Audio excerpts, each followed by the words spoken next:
কালকে আমার সামনে তুলছিল হাজী সেলিমকে, ওই যে ফেরেশতা দেখলাম, শয়তানও অত নিচে নামে নাই, মুখ দিয়ে কথা বের হয় না, নৌকা বলতে গেলে হৌকা বলে ফেলে, অথচ ওর চরিত্র কত খারাপ। কালকে মানুষ এই কোর্টে নেওয়ার সময় অনেকগুলো দেখিয়েছে, এ মুরব্বী মানুষ, শরীর চলে না, প্রতিবন্ধী শুনলাম, অবৈধ মেয়ে লোক ছাড়া ওর রাত কাটে না। তার নামের আগে দেখিয়েছেন হাজী সেলিম। এর অবস্থায় যদি এই হয় শরীর চলে না, যাদের শরীর অল্প একটু চলে তাদের অবস্থা কত নিচে আপনি কল্পনাও করতে পারবেন না। কাউন্টার টেররিজম বানিয়ে বাংলাদেশকে বিশ্বের দরবারে জঙ্গি আছে এই দেশে এই ধোয়া তুলে বহু মানুষকে বিনা অপরাধে গুম করে রেখেছিল। এই মনিরুল, আসাদুজ্জামান, ডিসি মান্নান, এদেরকে যদি বিচার না করে এভাবে ছেড়ে দেন, কিছুদিন পরে দেখবেন এর পেট থেকে যেটা আসবে ওটা আরো বড় হারামি হবে। আর অনেককে দেখলাম ভিডিও কলে বলছে, আপা ঘাবড়াবেন না, আপনি ঘাবড়ালে আমরা নরম হয়ে যাই। 7টা জরিপ পেয়েছি আজকে। বাংলাদেশ পৃথিবীতে আয়না ঘরের জন্য রোল মডেল। একটা কথা হলো 1628 জন মানুষ এই দেশের দায়িত্বে ছিল, একেবারে টপ টু বটন মেন জায়গায় যারা, এগুলো সবগুলো জালেমের খাতায়। যেহেতু কোনো সলিমদ্দি কলিমদ্দি দেয়নি, মামলা দিয়েছি সরাসরি রাষ্ট্র। এই জন্য বহুবার চেষ্টা চালিয়েছে মামলা জামিন করাতে। হাইকোর্টের বিচারপতি পর্যন্ত বলেছে আমার হাত বাঁধা, কিচ্ছু করার নেই। অথচ মামলাটাকে আমার ওয়াজ শুনে নাকি একজন উদ্বুদ্ধ হয়ে কাছে নিয়ে গেছে সংঘাত ভাঙতে। জজ সাহেব পর্যন্ত গতকালকে আমার মামলা সব খারিজ করে দিয়েছে, অথচ এই জজই 3 বছর ট্রাইব্যুনাল চালিয়েছে। আমি কালকে বলতেও গেলাম, স্যার 3টা বছর পর আজকে মামলা আপনি ঢিসমিস করে দিলেন, কাগজ ফেলে দিলেন, যে যা কি বিচার করব, এর ভেতরে কোনো মাল ম্যাটারেস নেই, যা। এদেশে যদি কিচ্ছু না হয়, কালা মানিকের যা হয়েছে, জীবন আমার ধন্য হয়ে গেছে। এত অপমান একজন বিচারপতি হতে পারে, অথচ ওই লোকটার রায়ের কারণে কোরআনের পাখি সাইদি সাহেবের যাবজ্জীবন জেল হয়েছিল।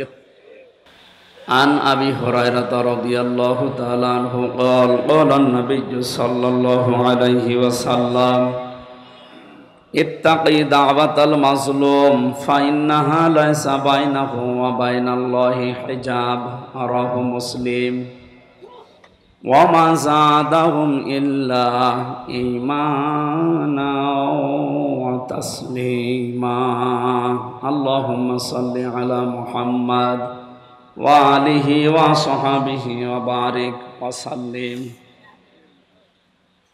আলহামদুলিল্লাহ। নরসিংদী জেলার রায়পুরা থানার অন্তর্গত বেগমাবাদ হগলাকান্দি উত্তরপাড়া ইসলামী যুব সমাজের উদ্যোগে মহাবিশ্বের মহাবিশ্বয় আমাদের মালিক, আমাদের মনিব, মহান রব্বুল ইজ্জাত ওয়াল জালালের মুখের পবিত্র বাণী কোরআনে কারীম,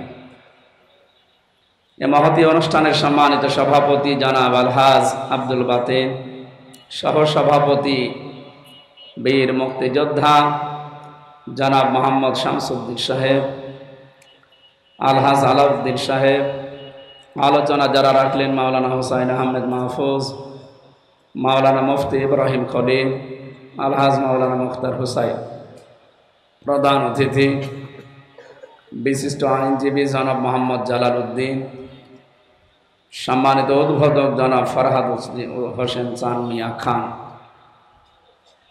এই মাহফিলে আরো অনেকের নাম দেখতে পাচ্ছি, একটা একটা করে নাম বললে দোয়া করলে অনেক সময় লেগে যাবে। ওরা ফানা আলাকা যিকরাক, আল্লাহ এদের মর্যাদা, সম্মান, ইমান এবং আমল দেখে যেন বাড়িয়ে দেন।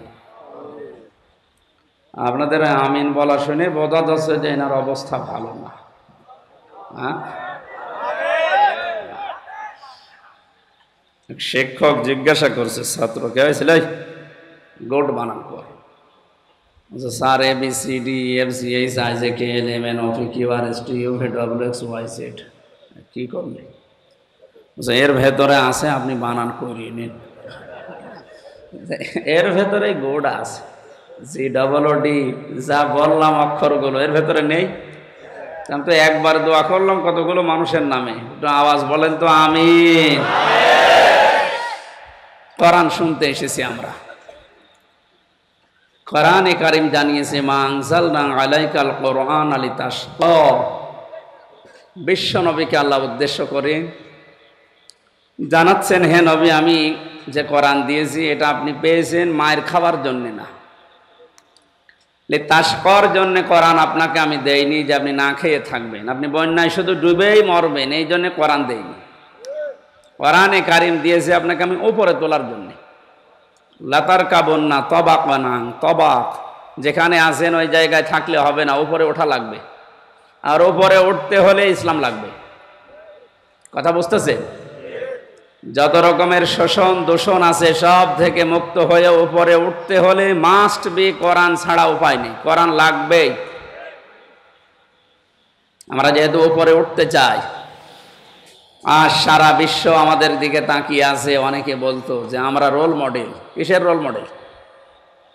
আমি 7টা জরিপ পেয়েছি আজকে। রোল মডেল হিসাবে যাদের নাম আমরা দেখতে পেলাম, এগুলোর জন্য রোল মডেল হওয়ার দরকার নেই। বাংলাদেশ পৃথিবীতে আয়না ঘরের জন্য রোল মডেল, একটা কথা হলো। হ্যাঁ, আজকে ব্রিগেডিয়ার আমান আজমি যে কথাগুলো জানিয়েছে লাইভ করে, সংবাদ সম্মেলন করে, আপনার ভেতরে যদি মনুষ্যত্ব থাকে আপনি পাগল হয়ে যাওয়ার কথা যে একটা মানুষকে এত কষ্ট মানুষ দিতে পারে।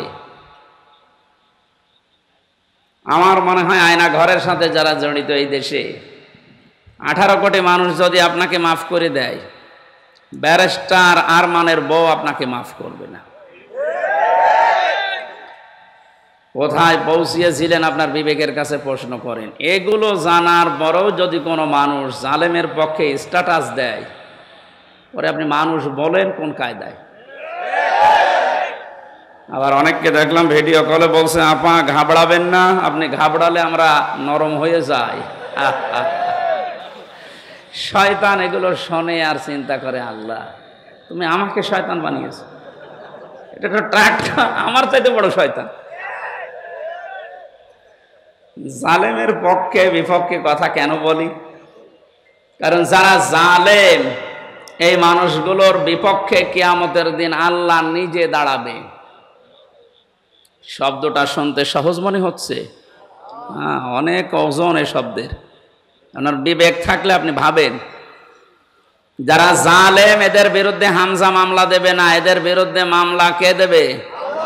আল্লাহর মামলার আসামি আপনি। 1628 জন মানুষ এই দেশের দায়িত্বে ছিল, একেবারে টপ টু বটন মেন জায়গায় যারা, এগুলো সবগুলো জালেমের খাতায়। এদের বিরুদ্ধে হামজার মামলা না, এদের বিরুদ্ধে সরাসরি আল্লাহ নিজে মামলা দিয়ে নিজে বাদী হবেন। এটা তো আমি বানালাম নাকি? হ্যাঁ, কোরআনে কারীম জানিয়েছে ইন্নামাস সাবিলু আলাল্লাযীনা ইয়াযলিমুনান নাস ওয়া ইয়াবগুনা ফিল আরদি বিগাইরিল হক উলাইকা লাহুম আযাবুন আলীম। সূরা শূরা 25 নম্বর পারা 6 নম্বর পৃষ্ঠা 13 নম্বর লাইনের 42 নম্বর আয়াত। এটা তাফসিরে ইবনে কাসিরে আছে, তাফসিরে ফি জিলালিল কোরআনে আছে। এই দুইটা তাফসিরে ঠিক একই কথা লেখা আছে, অন্যগুলোতে একটু বাড়া কমাস। আল্লাহ পাক বলেন অবশ্যই আমি আল্লাহ কেস দেব, মামলা দেব, অভিযোগ দায়ের করব তাদের বিরুদ্ধে পৃথিবীতে যারা মানুষ হয়ে মানুষের উপরে অত্যাচার জুলুম করেছিল। আল্লাহ ইয়াজলিমুন আল মুসলিমুনা দেননি, যে যারা মুসলমানের উপরে জুলুম করেছে। ইয়াজলিমুন আন নাস, হিন্দু কি মানুষ না? কথা বলে না কেন? খ্রিস্টান মানুষ না? মানুষ পদবাচ্চে যারা বিবেচিত দুনিয়ায়, তাদের উপরে যারা জুলুম করেছেন কারণে অকারণে। আপনি কোরআনের এই আয়াত থেকে শিক্ষা নিয়ে বিশ্বাস করতে পারেন, আপনার দুনিয়াও শেষ, আখিরাতও শেষ। কারণ জালেমদেরকে ক্ষমা করে দিলেও, জালেমদের জন্য দোয়া করলেও আল্লাহ নিজে জানিয়েছেন যে কবুল হবে না। আল্লাহু লা ইয়াহদিল কওমাজ জালিমিন। কোরআনে বহু জায়গায় আয়াতটা আমি পেয়েছি। আল্লাহ বলেন, আমি জালেমদেরকে পথ দেখাই না, হেদায়েত দেই না, দেবও না। ইয়াহদি এটা মোজারে, বর্তমান ভবিষ্যৎ, প্রেজেন্ট ফিউচার, দুইটা কাল নিয়ে আল্লাহ শব্দটা গঠন করে জানাতে চেয়েছেন। যেদিনে কোরআন নাজিল হয়েছে ওই দিন থেকে কিয়ামত পর্যন্ত কোন জালেমকে আল্লাহ পথ দেখান না, হেদায়েত দেন না, দেবেনও না। এই জন্য জালেমদের দুনিয়াও শেষ, আখেরাত তো শেষই। কারণ ওই ময়দানে আরো কঠিন হবে। আল্লাহ নিজে মামলার বাদী, উনি নিজে কেস করবে। ও বাংলার মুসলমানেরা, বুকে হাত দিয়ে যাদের বুক আছে একটু ভাবেন, চিন্তা করেন।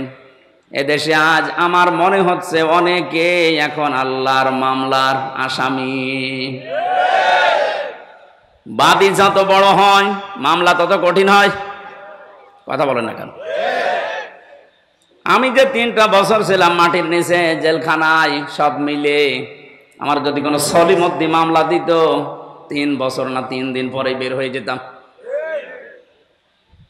টাকা পয়সার জন্য নাকি লাগবে আপনার শুধু বলতেন। কারণ আমি এমন জায়গায় ছিলাম ওখানে টাকার অভাব ছিল না। আকিস গ্রুপে বাংলাদেশে যদি 3 জন ধনী থাকে তার ভেতরে তারা একজন। যেহেতু কোনো সলিমদ্দি কলিমদ্দি দেয়নি, মামলা দিয়েছি সরাসরি রাষ্ট্র। এই জন্য বহুবার চেষ্টা চালিয়েছে মামলা জামিন করাতে। হাইকোর্টের বিচারপতি পর্যন্ত বলেছে আমার হাত বাঁধা, কিচ্ছু করার নেই। অথচ মামলাটাকে আমার ওয়াজ শুনে নাকি একজন উদ্বুদ্ধ হয়ে কাছে নিয়ে গেছে সংঘাত ভাঙতে। জজ সাহেব পর্যন্ত গতকালকে আমার মামলা সব খারিজ করে দিয়েছে। অথচ এই জজই 3 বছর ট্রাইব্যুনাল চালিয়েছে। আমি কালকে বলতেও গেলাম, স্যার 3টা বছর পর আজকে মামলা আপনি ঢিসমিস করে দিলেন, কাগজ ফেলে দিলেন যে যা কি বিচার করব, এর ভেতরে কোনো মাল ম্যাটারেস নেই, যা। আপনি এতদিন পর্যন্ত এটা দেখেননি। বললে হয়তো বলতো যে হুজুর কি করব, হাত বাঁধা। বিচার ব্যবস্থাটা একটু ইঙ্গিত দিলাম। বাকি জায়গাগুলো যে কত দুর্নীতিগ্রস্ত হয়েছিল তার প্রমাণ দেশের সব চাইতে বড় মসজিদের ইমাম পর্যন্ত পালিয়েছে। যে দেশের কেন্দ্রীয় মসজিদের ইমাম পর্যন্ত পালিয়ে যায়, বাকিগুলো আর বলার অবকাশ রাখে কোথায় পৌঁছিয়েছিল।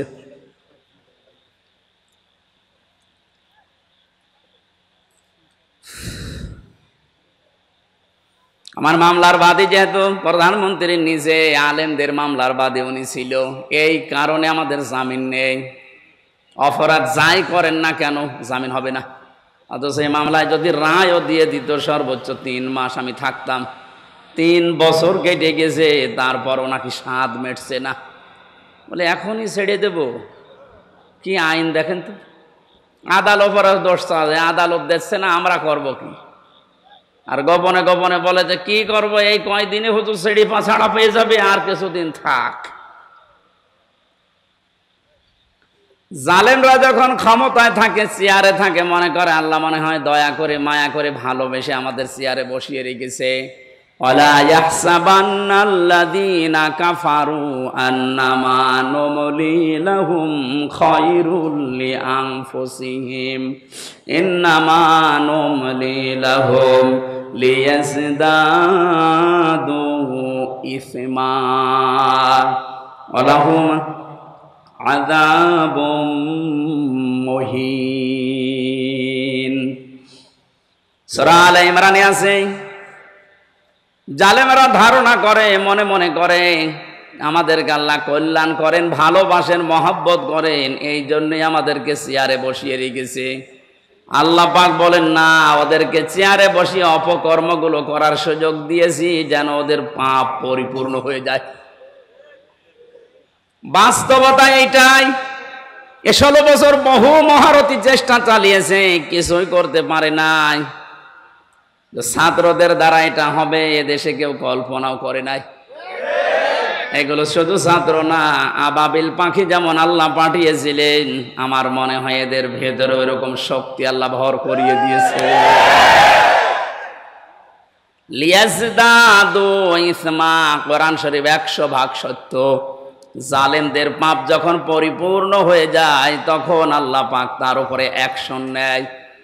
অ্যাকশনটা কি? ওয়ালাহুম আযাবুম মুহিন, অপমানজনক শাস্তির ভেতরে একটার পর একটা ফেলতেই থাকে।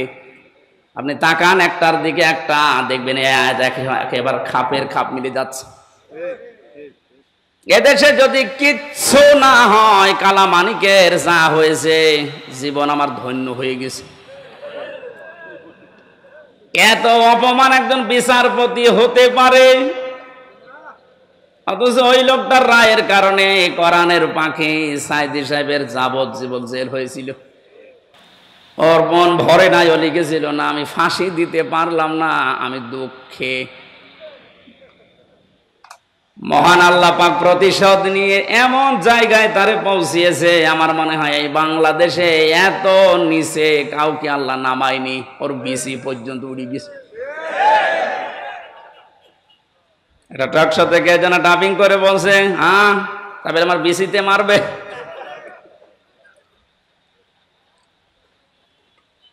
যারা যারা এই জুলুমের সাথে সম্পৃক্ত ছিল, আমি তো অন্যগুলোর কারণে হয়নি, যাদের কারণে হয়েছে এদেরকে যেন ছাড় দেওয়া না হয়। বিশেষ করে কাউন্টার টেররিজম বানিয়ে বাংলাদেশকে বিশ্বের দরবারে জঙ্গি আছে এই দেশে এই ধোয়া তুলে বহু মানুষকে বিনা অপরাধে গুম করে রেখেছিল। এই মনিরুল, আসাদুজ্জামান, ডিসি মান্নান, এদেরকে যদি বিচার না করে এভাবে ছেড়ে দেন, কিছুদিন পরে দেখবেন এর পেট থেকে যেটা আসবে ওটা আরো বড় হারামি হবে। এটা আমি বানালাম। হযরত নূহ আলাইহিস সালাম দোয়া করেছিলেন, আকালা নূহুর রাব্বি লা তাজার আলাল আরদি মিনাল কাফিরিনা দাজ্জারা ইন্নাকা ইন তাজারহুম ইউদিল্লু ইবাদাকা ওয়ালা ইয়ালিদু ইল্লা ফাজিরান কাফফারা। হযরত নূহ একেবারে অতিষ্ঠ হয়ে শেষ পর্যন্ত বলেছিলেন, মাবুদ এ কাফেরদের একটা আন্ডা বাচ্চা পর্যন্ত যেন ছাড় না পায়। ওদেরকে তো তুমি শেষ করবে, ওদের বাচ্চারা যেন না থাকে, ওদের আন্ডা বাচ্চা যেটা থাকবে ওর পেট থেকে যারা আসবে পরবর্তীতে ওরাও তোমার বান্দাদেরকে বিপদগামী করবে। এই 16 বছরের রেজাল্ট এইটা, এদের পেট থেকে যেগুলো আসে ওইগুলো ডবল হারামি হয়। গতকালকে আমার সামনে তুলছিল হাজী সেলিমকে, ওই যে ফেরেশতা দেখলাম, শয়তানও অত নিচে নামে নাই, মুখ দিয়ে কথা বের হয় না, নৌকা বলতে গেলে হৌকা বলে ফেলে, অথচ ওর চরিত্র কত খারাপ। কালকে মানুষ এই কোর্টে নেওয়ার সময় অনেকগুলো দেখিয়েছে, এ মুরব্বী মানুষ, শরীর চলে না, প্রতিবন্ধী শুনলাম, অবৈধ মেয়ে লোক ছাড়া ওর রাত কাটে না। তার নামের আগে দেখিয়েছেন হাজী সেলিম। এর অবস্থায় যদি এই হয় শরীর চলে না, যাদের শরীর অল্প একটু চলে তাদের অবস্থা কত নিচে আপনি কল্পনাও করতে পারবেন না।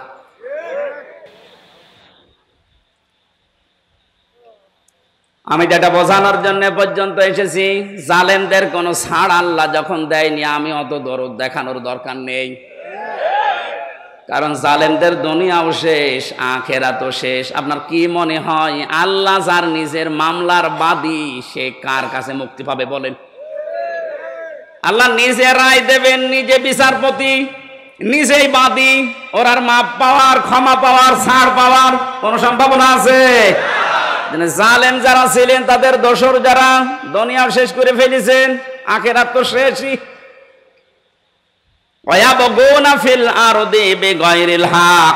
দুই নম্বরে আল্লাহ মামলা দেবে, কেস করবে তাদের বিরুদ্ধে। ভালো করে শুনেন, আল্লাহ নিজে মামলা দেবে, কেস করবে, অভিযোগ দায়ের করবেন। দুই নম্বরে তাদের বিরুদ্ধে যারা পৃথিবী শান্ত হয়ে যাওয়ার পরে আবার বিশৃঙ্খলা তৈরি করার জন্য বিদ্রোহ করে। এই 5 তারিখের পর থেকে এই 3 তারিখ পর্যন্ত যেটা 7-8 বার হয়ে গেল, সংখ্যালঘু নাম দিয়ে হিন্দুদের দিয়ে চালিয়েছিল, কিন্তু হালে পানি দেয়নি। কথা বলে না কেন? এরপরে আনসারদের দিয়ে, তাও মানেনি। এদেশের জনগণ এবং ছাত্ররা সজাগ ছিল, এজন্য সব বলে দিয়েছে যে আমাদেরকে দিগুলো করাচ্ছে, আপনি করতে গেলেন কেন? দেশটা তো বেশ শান্তই হয়ে যাচ্ছে। এদেশকে উপরে তোলার জন্য কিছু করার দরকার নেই, শুধু এই দরবেশের মতো যারা টাকা পাচার করেছে এই টাকাগুলো নিয়ে আসেন, এমনি দেশ দাঁড়িয়ে যাবে। 36,000 কোটি টাকায় দরবেশের, অথচ পদ্মা সেতুই মাত্র 32,000 কোটি টাকা লেগেছে। ও টাকাগুলো আসলে ওরকম সেতু আরেকটা বানানো যাবে। দরবেশের অবস্থা যদি এই হয়, বাকি যেগুলো দরবেশ না ধরবেশ, তাদের অবস্থা কি বলেন তো? আমি কয়েকদিন আগেও বাইরের কয়েকটা রাষ্ট্র ঘুরে আসলাম, ওদের যে বেগম পাড়া দৃশ্য দেখলে চোখ কপালে উঠে যাবে। কি করেছে কি তারা!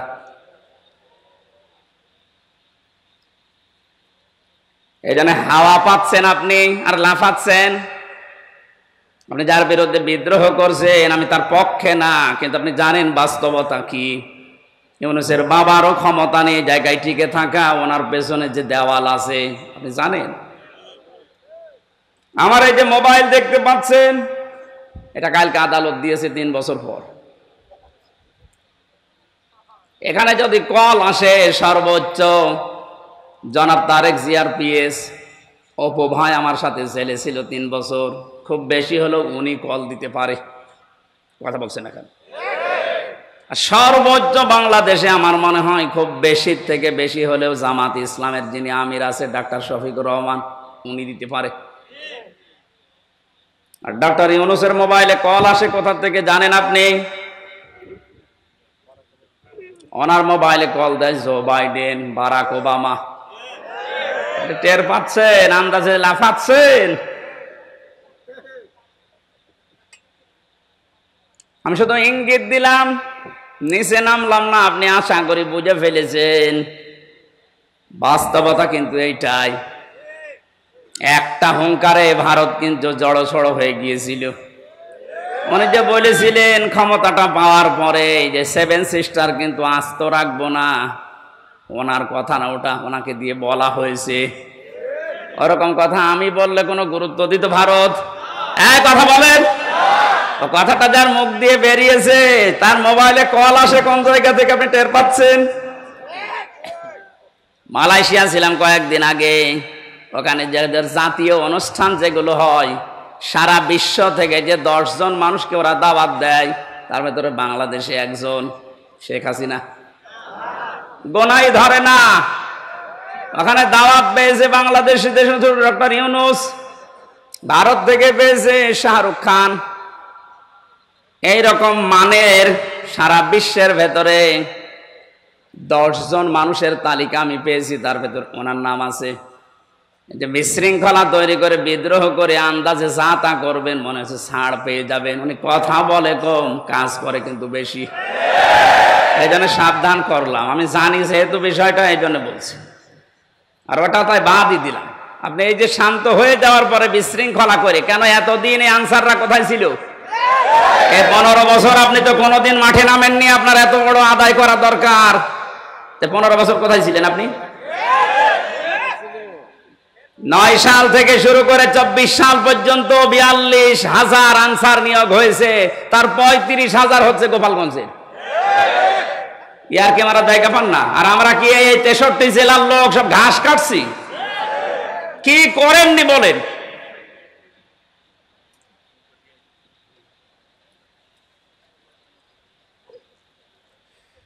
আমি বললাম না আল্লাহ এমনিতেই ধরেনি। পাপ যখন পরিপূর্ণ হয়ে গেছে, আল্লাহ বলেন ইন্না বাতশা রাব্বিকা লাশাদীদ, আমার ধরা বড় শক্ত ধরা। আমি যদি সত্যিই কাউকে ধরি, ফেরাউনকে আল্লাহ স্বৈরাচারী হওয়ার কারণে ধরেছিল। ও কিন্তু শেষ পর্যন্ত বলেছিল আন্নাহু লা ইলাহা ইল্লাল্লাযী, ইল্লাল্লাহ বলতে পারে না। তাফসিরে মুফাসসির লিখেছেন কাবীরের ভেতরে আল্লামা ফখরুদ্দিন রাজি, তিনি বলেন ফেরাউন যখন লা ইলাহা ইল্লাল্লাহ বলতে পারে না, ইল্লাল্লাযী পর্যন্ত বলতেছিল, ফেরেশতা জিবরাইল এসে মুখে কাঁদা দিয়ে দিয়েছে। এখান থেকে একটা শিক্ষা আছে, মুফাসসির প্রায় 7টা শিক্ষা এখানে বের করেছেন, আমি একটা বলছি। যারা জেনে জেনে অপরাধ করে, ফেরাউন কিন্তু না জেনে দোষ করে নাই, অপরাধ করে নাই, ও জেনে বুঝে দোষ করেছিল।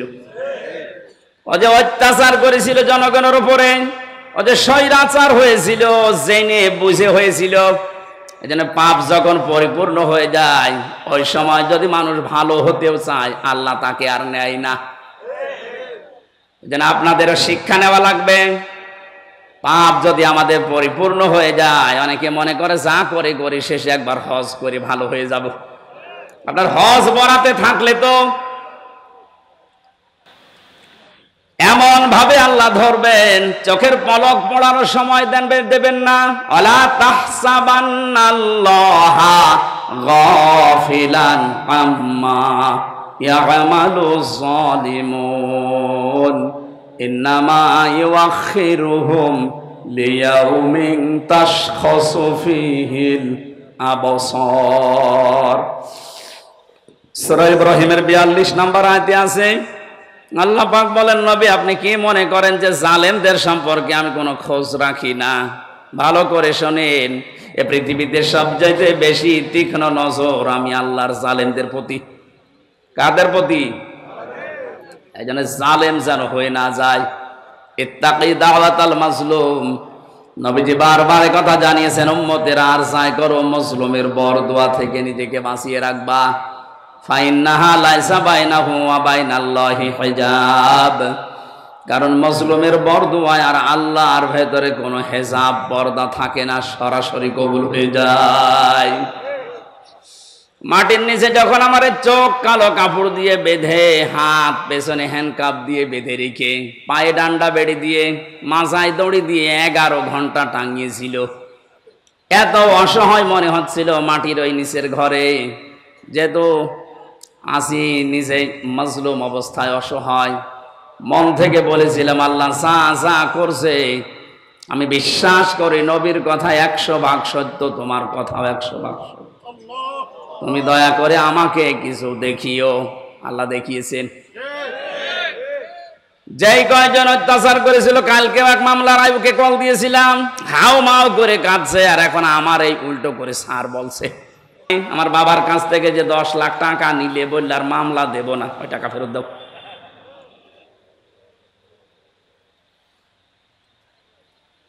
পাপ এমন পর্যায়ে পৌঁছেছে, আমার নিজেরটাই বললাম, বাকি ওই যে ছোট হুজুর যেটা রফিকুল মাদানী আমার সাথে ছিল 2 মাস, আমারে বলছে, হুজুর আমি তো ছোট মানুষ, আমার সাথে যা করেছে বলার মতো না। রাত 12:30টার সময় আমারে নিয়ে গেছে হাতির ছিলে, 2 পাশের রাস্তা ব্লক করে দিয়ে, পুরা উলঙ্গ করে, 1 টুকরা কাপড় আমার শরীরে রাখে নাই, একটা সিগারেট আমার হাতে ধরিয়ে দিয়ে, একটা উলঙ্গ অর্ধ উলঙ্গ মেয়ে লোক কোথা থেকে যেন নিয়ে আসলো, পাশে দাঁড় করিয়ে দিয়ে ছবি তুলছে, বলছে এটা কালকে ছেড়ে দেব, মানুষ জানবে যে পিসকে হুজুর কেমন। বলছে, হামজা ভাই আমি যেহেতু ছোট মানুষ, ওদের তুলনায় মেয়েটা আমার পাশে দাঁড়িয়েছে, ওর মাথা পর্যন্ত আমি না, এত লম্বা মেয়ে মানুষ। যতগুলো এসআই ছবি তুলছিল, অট্ট হাসিতে সব ফেটে পড়ছে। একজনকে ভাই বললাম যে আমি তো অসহায়, আপনি যা করছেন এগুলোকে হারুন স্যার জানে, যে হারুন আঙ্কেল জানে না, মানে উনি তো করাচ্ছে। উনি মাঝে মাঝে রিমান্ডে এসে যে সুন্দর সুন্দর টকিং করতো, এত সুন্দর কথা বলতো ফেরেস্তার মতো, আর উনি আমার এই অপমান করার জন্য এত দূর নেমেছে। অসহায় হয়ে চোখের পানি ফেলে বললাম, মাবুদ তুমি সত্য, আমি জানি যা করছে তুমি দেখতে পাচ্ছ, অন্তত দুনিয়ায় তুমি আমার চোখে দেখিও যে হারুনের কিছু হয়েছে। আল্লাহ দেখায়নি, আল্লাহ যে দেখিয়েছে 3 ইঞ্চি। কথা বলেন, মহিলারা পর্যন্ত এখন 3 ইঞ্চি, সব মুখে সিকিউরিটি গেছে, কোথায় নামিয়েছে আল্লাহ দেখেন। তারপরে তো এখনো লুকিয়ে আছেন, বাইরে যদি জনগণ পায় পিটিয়ে মেরে ফেলবে। যে কয়টারে পাচ্ছে, কেউ ডিম মারছে, কেউ পানি মারছে, কেউ কেক মারছে। এদেশে ইসলাম এবং মুসলমানদের বিরুদ্ধে প্রকাশ্যে এবং গোপনে যারা যুদ্ধ ঘোষণা দিয়েছিল, তার ভেতরে আমার কুষ্টিয়ার ননু আলী একজন, ননু না ইনু, ইনু ননু। শয়তানের উপরে এত রাগ মানুষের, আদালতে তোলার সময় একজন দিয়েছে 1 লাথি। কালকে হাজিরা দিতে গিয়ে ওই পুলিশগুলোর সাথে দেখা, গারদে নিয়ে গেল আমারে, ভেতরে এসে বলছে হুজুর কতদিন আসেননি। আমাকে কি করতে আসবো আবার, কিছু শোনেন। আপনার কুষ্টিয়ারে যে ইনুমিয়া, ওরা আমরা এত সিকিউরিটি দিয়ে ভালোভাবে নিয়ে যাচ্ছিলাম, কোন দিক থেকে লাল পোশাক পরা একজন এসে মারলো লাথি, কিচ্ছু করার নেই, ধর ধর করতে করতে পালিয়ে গেছে। দেখতে আর একজন লাথি মারার জন্য আসতেছে। আল্লাহ যে বলেছে এখন নিচে নামাবো, মানুষ কল্পনাও করতে পারবে না। অথচ 5 বছর আগে ওর দাপট দেখেছেন। এদেশে আলেমদের নামে তেতুল হুজুর লাগিয়েছে এই লোকটা। হাজার হাজার আলেমের উস্তাদ যে লোকটা, আল্লামা শাহ আহমেদ শফি রহমতুল্লাহ আলাইহি, জিন্দা ওলি ছিল, হাজার হাজার মানুষকে আলেম বানিয়েছে। এই লোকটার নাম দিয়েছে এই ইনুক্তিত তেতুল হুজুর। আমি তিরমিজি শরীফে একটা হাদিস পড়েছিলাম যে আলেমদেরকে যদি কেউ প্রকাশ্যে অপ্রকাশ্যে অপমান করে, মহান আল্লাহ পাক ওই জামানায় ওই দেশে মানুষের উপরে 6টা গজব নাজিল করে। তার ভেতরে 1 নম্বরে যারাই অপমান করবে তাদেরকে এত নিচে নামাবে, পৃথিবী অবাক হয়ে দেখবে যে হচ্ছে কি। এটার যে বাস্তব প্রমাণ মানে ইনুকে দেখলাম আর এই কালামানিককে দেখলাম।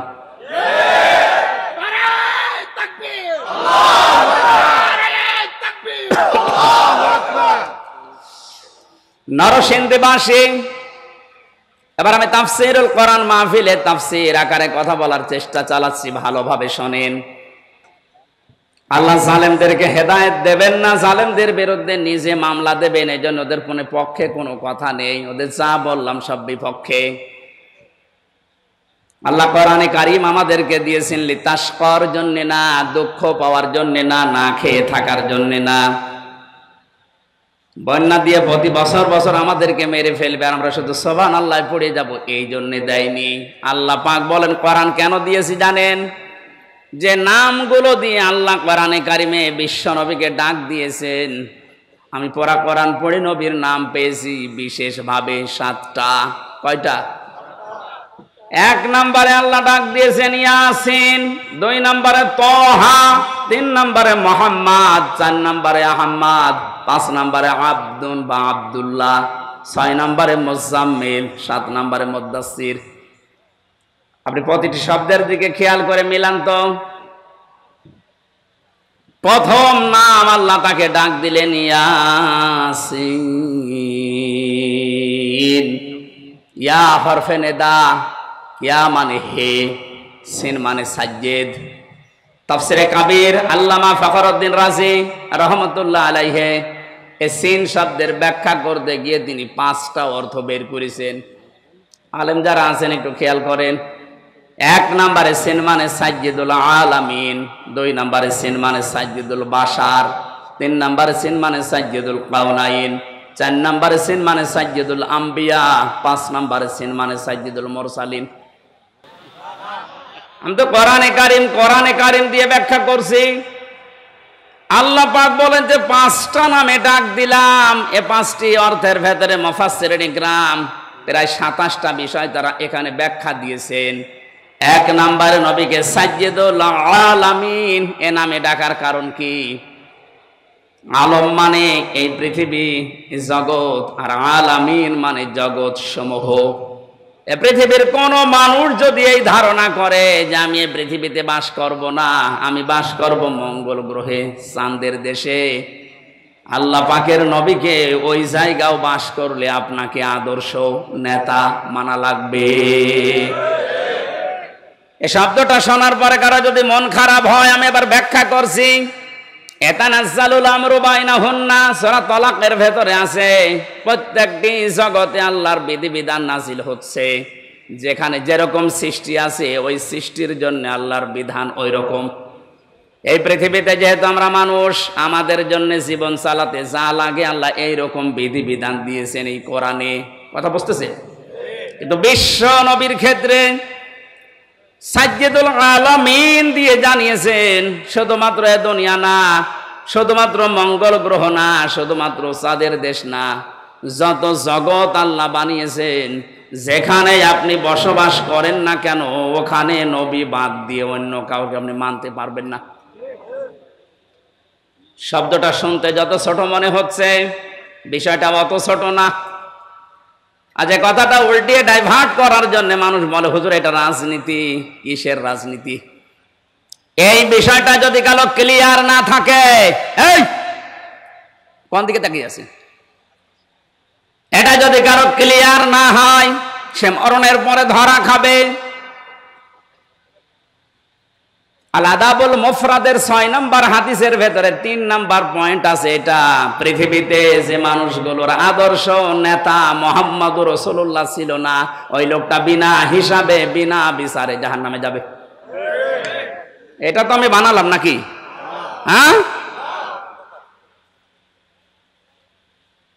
মরণের পরে এটা তো আপনারা মানেন যে 3টা প্রশ্ন করা হবে, মার রব্বুকা মা দীনুকা মান হাজার রাজুল। এই কথা বলছেন এখন। যে লোকটা বলবে রব্বি আল্লাহ, আমার রব আল্লাহ, দীনুন আল ইসলাম, আমার জীবন ব্যবস্থা ইসলাম, যখন এই নবীকে সামনে নিয়ে বলা হবে মান হাজার রাজুল, তখন কি বলবেন? আপনি যদি বলতে পারেন হাযা নাবিয়ুনা মুহাম্মাদুর রাসূলুল্লাহ, এটা বলতে হলে অবশ্যই তার আদর্শ দুনিয়ায় আপনাকে মানায় লাগবে, মাস্ট বি। কথা বলেন না কেন? আমি সহ এখানে যারা বসে আছে ছোট বড় অধিকাংশ মানুষ আমরা জানি ইয়াসিন এই সূরা পড়লে 10 খতম কোরআন শরীফ পড়ার সওয়াব হয়। এটা জানেন না?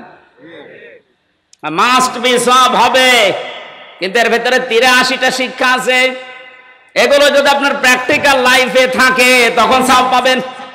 আপনি মন মতো পড়ে গেলেন, একটাও ভেতরে নেই, উল্টা আরো গোনা পাবেন। কারণ যে ব্যক্তি এলেম অনুযায়ী আমল করে না ওই লোকটা শিরিক করে। এই কথা বলছেন এখানে।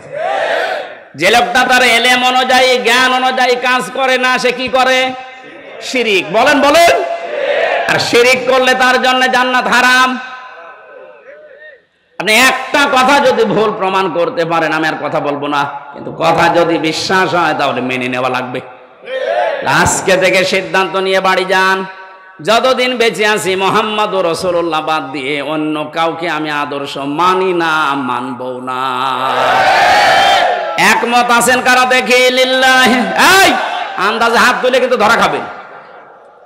এটা কিন্তু বাস্তবে নিয়ে যাওয়া লাগবে। নবী বাদ দিয়ে আমি কাউকে নেতা মানি না। এবার হাত তুলেন।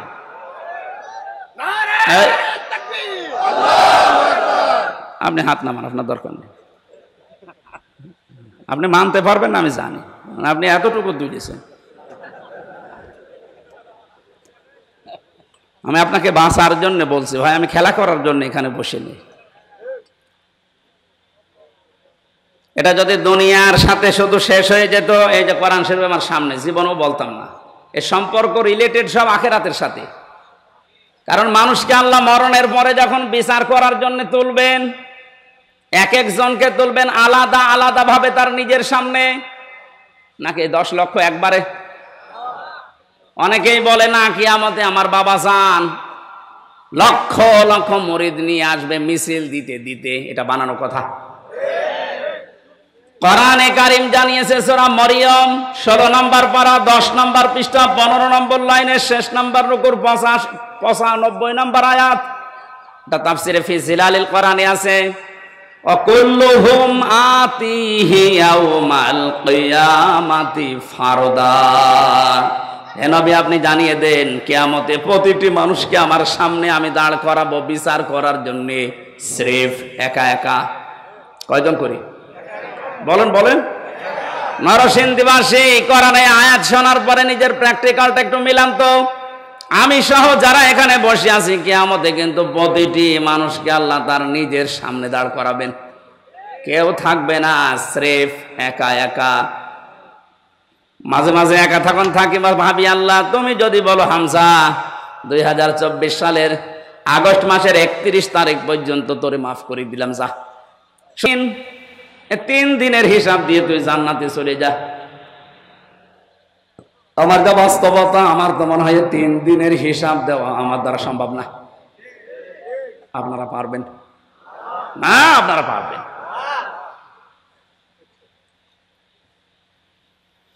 বিচারের যে সিস্টেম গুলো, ধাপ গুলো আমি কোরআনে পেয়েছি। আল্লাহর বিচারে কোনো অবিচার বলতে কিছু নেই, এটা মানেন তো? আল্লাহর বিচারে কোনো অবিচার বলেন বলেন আল্লাহর বিচারে ন্যায় বিচার যদি উনি করেন, কেউ জান্নাত পাবে না। হ্যাঁ, আল্লাহ যদি ন্যায় বিচারও কারো সাথে করে, জান্নাতে যাওয়া সম্ভব না, কারণ 1 গ্লাস পানির হিসাবও দিতে পারবেন না। আল্লাহর কাছে মাপ পাওয়ার জন্য, বাঁচার জন্য একটা উপায় আছে, উনি যদি দয়া করে ক্ষমা করে দেয়। এজন্য কাবা শরীফ যখন তাওয়াফ করছিলাম, 6ষ্ঠ চক্কর একটা দোয়া আমার মনে এসেছে, আল্লাহুম্মা ইন্না আলাইয়া হুকুকান ফিমা বাইনি ওয়া বাইনিকা। আল্লাহর কাছে বলা হচ্ছে, রব্বুল আলামিন, কাবা আমার সামনে, আমি তোমার গোলাম, তুমি আমার মালিক। আমি গোলাম হিসাবে তুমি আমাকে বহু কিছু দিয়েছো, নেই থেকে তুমি আমারে হামজা বানিয়েছো, কিন্তু তুমি আমার মালিক হিসাবে, আমি গোলামের কাছে, আমি দাসের কাছে তো তুমি অনেক কিছু পাবে, আমি তো কিছুই দিতে পারলাম না। একটা রাস্তা আমার খোলা আছে, আল্লাহ তুমি এই কাবার সামনে নিয়ে বলছি, দয়া করে আমারে মাফ করে দাও। ও নরসিংদীবাসী, হিসাব শুধু নাম শুনেছি, জীবনে কোনোদিন কে সম্মুখীন হয়েছি আমরা? এটা যে কত বড় কঠিন, যারা এই চিন্তায় থাকতো তাদের জীবনই আল্লাহ পাল্টিয়ে দিয়েছে। খলিফাতুল মুসলিমিন হযরত ওমর রাদিয়াল্লাহু তাআলা আনহু তার সন্তানটাকে মাদ্রাসায় দিয়ে আসলেন, আব্দুল্লাহ। ওখানে প্রধান বিচারপতি হযরতে আলীর সন্তান হোসাইনও পড়ে, বারবার কলম ফেলে দিচ্ছে, ডাক দিয়ে বলে, আব্দুল্লাহ তুলে দাও, তুলে দাও, তুলে দাও। 3 বার বলার পর ওনার কাছে রাগ হয়ে বলে, হোসাইন তুমি বারবার কলম ফেলে দাও, আমারে তুলতে বলো, আমি কি তোমার খাদেম, চাকর নাকি? হযরত হোসাইন মুশফসকে বলেই ফেলেছেন যে তুমি শুধু চাকর না, তুমি চাকরের বাচ্চা চাকর। ছোট মানুষ তো বোঝে নাই কথার অর্থ। একবারে বাড়িতে গেছে, তার বাবা কিন্তু দেশের প্রেসিডেন্ট, ডাক দিয়ে বলছে, আব্বা আমি আর মাদ্রাসায় যাব না। কেন? হোসাইন আমারে গালি দিয়েছে, শুধু আমাকে না তোমাকেও ছোট করেছে। চাকরের বাচ্চা চাকর বলেছে, এতগুলো মানুষের সামনে তুমি বিচার করো, নাই মাদ্রাসায় পড়া আমি যাব না। ঠিক আছে, এখন না, জমার দিন বিচার করব। জমার দিন যখন হাজারো মানুষ সামনে বক্তব্য দেওয়ার সময় তিনি বললেন, সাহাবীরা আমি একটা বিচার করব, হোসাইন এখানে আসো। হ্যাঁ, সামনে আসো। ডাক দিয়ে বললেন, তুমি আমার সন্তানটাকে চাকরের বাচ্চা চাকর বলে গালি দিয়েছো, খাদেমের বাচ্চা বলে। হযরত হোসাইন বললেন, হ্যাঁ। কেন বললে? হযরত হোসাইন বলে, খলিফা বুকে হাত দিয়ে বলেন তো, আপনি কি আমার নানার খাদেম ছিলেন না?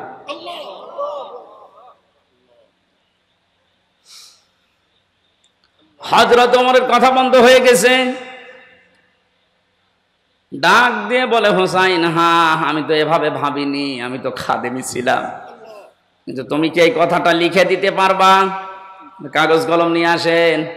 ছোট মানুষ তো, যেই কাগজ না খাজুরের পাতা নিয়ে এসেছে, উনি লিখে দিলেন, ওমর আমার নানার খাদেম ছিল, আমি দেখেছি, ইতি হোসাইন ইবনে আলী। সই করে দিলাম। কাগজটা হাতে নিয়ে হযরত ওমর চুমা খেলেন। ডাক দিয়ে বলেন, নবীর সাহাবীরা বিচার হয়ে গেছে। হযরত হোসাইন তো ছোট মানুষ, বলে, আব্বা বিচারই শুরু করলে না, কি করে হয়ে গেল? হযরত ওমর বলে, সন্তান আমার, যে বিচার করেছি এটা দুনিয়া না আখিরাতেও কাজে লাগবে। আমি যখন মারা যাব, এই কাগজটা আমার কাফনের ভেতরে দিয়ে দিও। ময়দানে মাহশারে আল্লাহ যখন আমাকে তুলবে, স্রেফ একা একা, জীবনে কিছুই যদি আল্লাহর ভালো না লাগে, ওনার কাছে যদি পছন্দ না হয়, এই কাগজটা তুলে দেখাবো, মাবুদ তাকাও এদিকে, দেখো তোমার নবীর নাতি লিখে দিয়েছি, আমি নবীর খাদেম ছিলাম। এই ওসিলা হলো আজকে তুমি আমাদের মাফ করে দাও।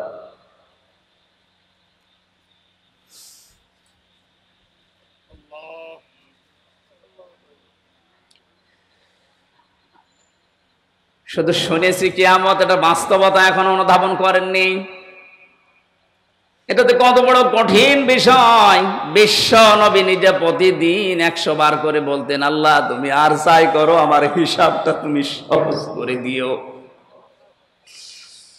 আকাশের তারকা দেখতে পান, নবীজি জানিয়েছেন কেউ যদি আকাশের তারকা গণনা করে একদিন হয়তো শেষ করে ফেলবে। কিন্তু হযরত ওমর 26 বছর বয়সে মুসলমান হয়ে কয়েক বছরে যত নেকির কাজের আঞ্জাম দিয়েছে, কিয়ামত পর্যন্ত কেউ যদি হযরত ওমরের নেকি গণনা করে কোনোদিন শেষ হবে না। এ দুনিয়াতে জান্নাতের গ্যারান্টি পেয়েছে জীবিত অবস্থায় 10 জন, তার ভেতরে হযরত ওমর 2 নম্বরে। জান্নাতের দরজাগুলো তাকে ডাকতে থাকবে। এত বড় জায়গায় তিনি আছেন, এত বড় পাওয়ারফুল মানুষ, অথচ কিয়ামতে আল্লাহর সামনে দাঁড়াবে কি নিয়ে, এই নিয়ে চিন্তায় আছে। আমরা কোথায় আছি? কোরআনে কারীম জানাচ্ছে, এদিকে তাকান, ভ্যান যাচ্ছে। যাতে ভ্যান দেখেননি, মাহফিলের পরে আমি 10 মিনিট সময় দেব, ভ্যান দেখে বাড়ি যাবেন। কি বলবো তো, আমি একটা গুরুত্বপূর্ণ বিষয় আপনাকে আমি আহ্বান জানাচ্ছি, আর আপনি ওইদিকে ভ্যান দেখতে তাকিয়ে আছেন। আমার তো মনে হয় এই রাস্তা দিয়ে যদি এখন পরিমণি হেঁটে যায় যে সব দৌড় দেবে। কোরআন জানাচ্ছে সূরা মারিজ, ওয়ালা ইয়াসআলু হামিমুন হামিমান ইউবাসসিরুনহুম ইয়াওয়াদ্দুল মুজরিমু লাউ ইয়াফতাদি মিন আযাবি ইয়াউমিযিম বিবানি। আল্লাহ পাক বলেন, ওই কিয়ামতে যখন আমি কঠিন জালজালা অবস্থা পয়দা করব, দৃশ্য দেখে সন্তান লজ্জায় স্থান লাগবে না, পেট ফেটেই বের হয়ে পড়ে যাবে।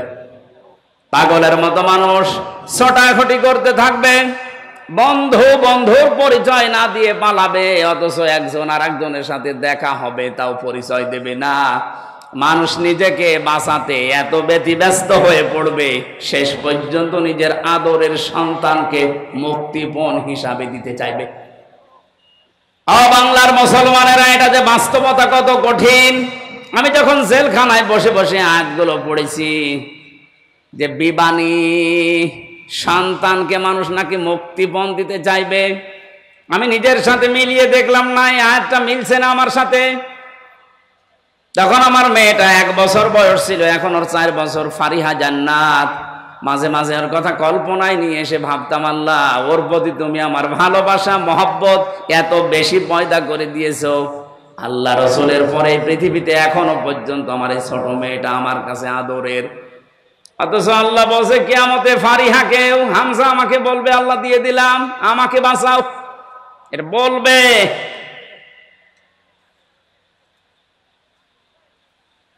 وصاحبته وأخيه وفصيلته التي تؤويه। আল্লাহ বলেন শুধু তোর সন্তান না, তোর স্ত্রীকে, তোর ভাইকে, তোর জ্ঞাতি গোষ্ঠী, তোর দলের লোক, তোর বংশের লোক, যারা তোকে আশ্রয় দিত সামাজিক ভাবে, রাজনৈতিক ভাবে, তাদেরকেও বলবি আল্লাহ দিয়ে দিলাম, তুমি আমারে কিছু বলবা না। আমান ফিল আরদি জামিয়া, এমনকি দুনিয়ায় যত সম্পদের মালিক ছিল সব দিতে রাজি হয়ে যাবে। এটা আমি কালকে কোর্টে বুঝেছিলাম যে আমান ফিল আরদি জামিয়া। কালকে হাজী সেলিম হাউ মাউ করে কাঁদছিল, ও যে কত সম্পদের মালিক আপনারে ব্রেনে ধরবে না। অথচ হাউ মাউ করে কাল আসামির ওই কাঠ গোড়ায় দাঁড়িয়ে কি কান্না, ওর মনে কথা তো বলতে পারে না। আমার মনে হচ্ছে যদি কথা বলতে পারতো সঠিকভাবে, বলতো বিচারপতি যা লাগে আমার সম্পদের সব নিয়ে যান, আমার এই অপমান থেকে বাঁচান। আল্লাহ ওইটা তুলে ধরেছেন অমাং ফিল আরদি জামিয়া। ও দুনিয়ার যত স্থাবর অস্থাবর সম্পদের মালিক ছিল বলবে আল্লাহ সব দিয়ে দিলাম, ফম্মায়ুজি, এরপর আমাকে বাঁচান। আল্লাহ সাফ জবাব দিচ্ছেন আয়াতের পরে, কাল্লা ইন্নাহা লাযা, কখনোই না, একটাও নেওয়া হবে না, তোরে আমি লাজাই দেব। কোথায়? লাজাই দেব তোরে। লাজা কি? জাহান্নামের যে 7টা দরজার নাম আছে, হোতামা, হাবিয়া, সাকার, সাঈর, জাহিম, জাহান্নাম আর লাজা, একটা দরজার নাম। এ ভুলটা নিরসন করা দরকার, অনেকে জানেন না। জাহান্নাম কয়টা বলেন তো? একটা। জান্নাতও একটা, কিন্তু এদের স্তর আলাদা। জাহান্নামের স্তর, দরজা 7টা, আর জান্নাতের স্তর আমি কোরআনে পেয়েছি 100টার উপরে। প্রশ্ন আসতে পারে সেই 1 থেকে পড়ছি যে জান্নাত 8টা, জাহান্নাম 7টা। না, কোরআনে কারীম জানিয়েছে লাহা সাবাতু আবওয়াব লিকুল্লি বাবিম মিনহুম জুজউম মাকসুম। সূরা হিজরের 44 নম্বর আয়াত, 14 নম্বর পারার 3 নম্বর পৃষ্ঠা 7 নম্বর লাইনে আছে। আল্লাহ পাক বলেন জাহান্নামের দরজা 7টা। জাহান্নামের দরজা কয়টা বলেন? বলেন। লিকুল্লি বাবিম মিনহুম জুজউম মাকসুম। পৃথিবীতে যে যে ধরনের অপরাধ করেছে তাকে আল্লাহ ওই দরজা দিয়ে প্রবেশ করাবে। আদালত তো আমি দেখলাম কালকে একটা, কিন্তু যেই যেই ধরনের আসামি তাকে ওই আদালতে নিয়ে বিচার করা হয়। স্কুল আমরা দেখি, একটা স্কুল 10টা ক্লাসরুম, 1 থেকে 10 পর্যন্ত পড়ানো হয়। যে যেই ক্লাসে পড়ে ওই দরজা তার জন্য নির্ধারিত আছে না নেই? ক্লাস 3-তে পড়ে ও 7-এ যে ক্লাস করতে পারবে? দুনিয়াতে আপনি যেই ধরনের অপরাধ করবেন আল্লাহ কিয়ামতে ওই ধরনের দরজা দিয়ে জাহান্নামে আপনাকে প্রবেশ করাবে। এখানে যেটার নাম আছে এটা 3 নাম্বার, এর নাম লাজা। নাম কি বলেন? বলেন। এ লাজায় আল্লাহ দেবের কাদের? এখানে 3টা গুণের নাম আছে, একটু মিলান তো নিজেদের সাথে। আমাদের ভেতরে যদি এই গুণগুলো থাকে আমরা কিন্তু অলরেডি জাহান্নামে লাজা যে দরজা এর উপযুক্ত হয়ে আছি। 1 নম্বরে আল্লাহ পাক বলেন নাযাআতাল লিশাওয়া। এটা এক কঠিন ভয়ঙ্কর জায়গায় লাজাটা, ওর ভেতরে প্রবেশ করলে আগে চামড়া খসে যাবে। শুনতে যত সহজ মনে হইলো বাস্তবতা কি অত সহজ? পৃথিবীতে এমন কোন ঘর আছে যে ঘরে ঢুকলে চামড়া উঠে যায় না? মাটির নিচে যেই কয়েকদিনই ছিলাম ওরা প্রতিদিন মাঝে মাঝে আসতো আমারে, বলতো হুজুর আমরা এই যে এইগুলো দিয়ে নখ তুলি আর এগুলো দিয়ে চোখ তুলি। রিমান্ডের যে শাস্তি দেওয়ার জিনিস আছে আমার দেখাইতো, আমি যেন ওদের ভয়তে সব বলে দেই। ওরা যেগুলো মিথ্যা আমারে বলতো না এগুলো এত মিথ্যা আমি বলতে পারবো না। যে বিষয়গুলো দেখিয়েছে যতক্ষণ পর্যন্ত শরীরে টাচ না করেছে একটা জিনিস আমার শরীর থেকে খসে নাই। আল্লাহ বলেন এমন লাজায় আমি দেব, প্রবেশ করতে দেরি সঙ্গে সঙ্গে তো চামড়া সব খুলে যাবে। কাকে ডাকবে এই লাজায় জানো? তাদউ মান আদবারা ওয়া তাওয়াল্লা। যে মানুষগুলো এই পৃথিবীর ময়দানে সত্যের দিকে আহ্বান করার পরও অ্যাবাউট টার্ন করে পেছন ফিরে মুখ ফিরিয়ে চলে গেছে, এ বাংলাদেশে এই চরিত্রের মানুষ বেশি।